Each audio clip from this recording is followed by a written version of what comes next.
Quality. So like, how do you know quality? Like, man, what we're eating today is just wild. So you talk about those experiences, and like I've had some similar ones as well.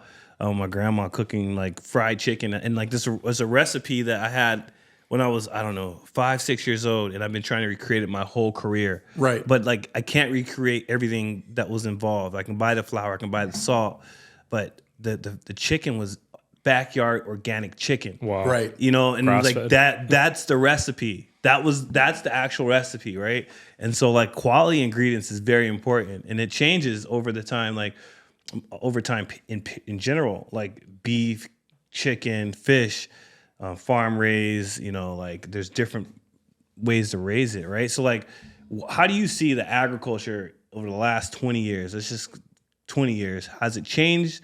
Is it changing a lot or a little bit? I'll even go back 40 years. Okay. Wow. Because when I started. Right. So, you know, I started with Michael Statlander. Yeah. At his restaurant at Queen and John called Statlander's after his namesake. And, you know, there wasn't a lot of stuff in Canada back then that was, I mean, there were farmers, there were some organic farmers, but not a lot came to the restaurants. Like, you know, there was a company called, I believe it's called Eurofax or something like that. And it was we get all our, you know, Norwegian salmon and, you know, everything fresh from Europe. Even our oysters, some of our oysters came because it still wasn't built enough up back then. And it was the whole scene back in 1983 in the early 80s of Toronto it was a very exciting time because there was a lot of new people coming. Jamie Kennedy, you know, kicked in, Michael kicked in, and you know there was to name a few. I mean, there's a whole bunch, but these guys really started the movement of bringing in local and sourcing out the farmers and, you know, really trying to make a difference in the food scene and creating something different. I mean, with Statlander, I started off doing Nouvelle Cuisine, French. Yeah, French. And it was just like that. My bar was set up here. So, you know, everywhere else I went afterwards, it was like, I was always trying to pursue getting up to that bar and, you know, and starting to go out and meet the farmers and, you know, and becoming friends with them and seeing how we could get stuff down to us. And slowly, you know, that movement really started bringing it all down, and you could find a lot of great quality ingredients. Mm-hmm. So it was a long process, and where we are from then to now, I mean, now you can get anything you want in the world. You know, It's like, you know, we're such a multicultural city or a country that you know, the food terminal, you go down there, you can get any kind and every kind of vegetable that you want. And we take it for granted, right? Because like I'm not a cook, and like we don't really think about it like that, right? Yeah. That we have accessibility, like especially the Western world, North America, to all these different fruits and vegetables and a variety. Maybe too much in a way, right? But that's what allows us to, like yourself, like in your profession, to expand your palate and experiment with new foods. For someone that maybe in a different country, a more isolated country, has a disadvantage. Yeah. Right?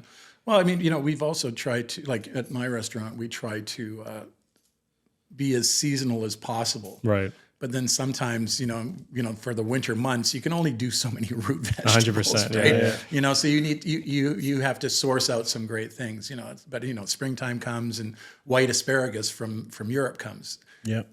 Is there any better in the world? Right. Yeah. It's going to be tough. We did years back. There was a German farmer who actually did white asparagus here in Ontario. Oh, wow. And I think he's long retired. Yeah. But we used to be able to get this incredible asparagus, but now it has to come from France or you know. And no one's caught on. Like he was the sole provider. He was the sole provider, and I think he met with Michael at some point, and Okay. so all the time Michael would be getting this great white asparagus. Great produce, period. Yeah. That's how I knew Michael Statlander. Is just like a guy who's like, I guess, connected with the earth, I would say.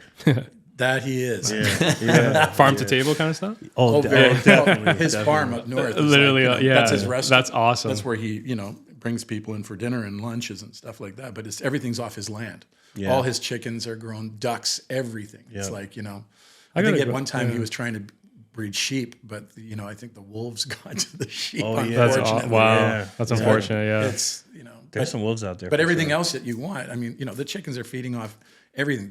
He has some of the best pigs I've ever had in my life. You know, it's absolutely delicious. That's awesome. We actually have a couple of legs that we're Wow. breaking down to make schnitzel next week. So he's a full-fledged wow. farm working. Yeah, Wow, that's awesome. Oh no, it's a full working farm. For a working farm. Yeah. But it's also where he goes out and, you know, we do the Wild Leek and Maple Festival every year. Wow. I don't think it's happening this year, but unfortunately, Oh yeah. that's, you know, we usually have, it's about 300 people come and walk the fields and all these food stations all over the place. And everything has to be made with maple syrup or wild leeks. Yeah. You know, so you're harvesting wild leeks. So it's, you know, it fun, really, too. it was a lot of fun, and it really, people, you know, really appreciated what all the chefs were doing with all these, you know, local ingredients, and, you know, using the best, you would use the best you could possibly do.